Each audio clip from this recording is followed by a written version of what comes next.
When I was planning my Alaska cruise, one of the YouTube channels I watched was Zach the Traveling Man. He has a whole series on the Norwegian Encore, which is the same ship that I traveled on to Alaska. I found his videos interesting and helpful.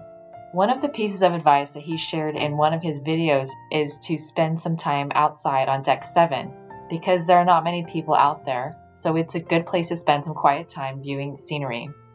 I took Zach the Traveling Man's advice and visited Deck 7 on my Alaska cruise. This is what happened. When I visited Deck 7, as indicated, there weren't many people out there, about 6 people in total. I was on Deck 7 starboard, which is the right side of the ship. This is the deck where you board the ship, and there are lifeboats.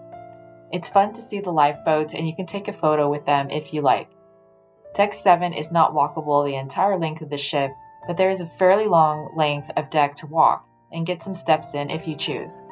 I visited Deck 7 the morning of day 3 of my cruise from Seattle to Alaska, so we were getting very close to Juneau, and would dock in Juneau that afternoon. The views during my visit to Deck 7 were absolutely gorgeous during my July cruise.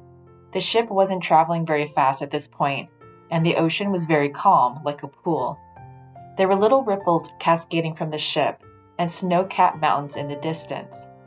It's probably one of the most beautiful scenes I've seen in my life because of the calm serenity of the water and the backdrop of the mountains.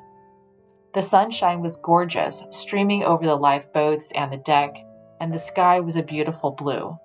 The lesson or tip here is to make sure to go outside often during your cruise, because the scenery will change often due to the different landscapes, the speed of the ship, and the time of day. You never know when an extra special moment will come upon you.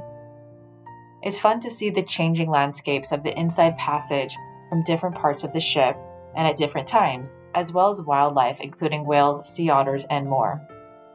I would recommend checking out Deck 7 with your party at least once as you cruise through the inside passage of Alaska. The morning of day 3 of my cruise worked well for me as we headed into Juneau during our summer cruise. If you found this video helpful or enjoyed it in any way, please give it a like, which helps this channel grow. Please subscribe for more Alaska cruise videos. Happy Alaskan travels!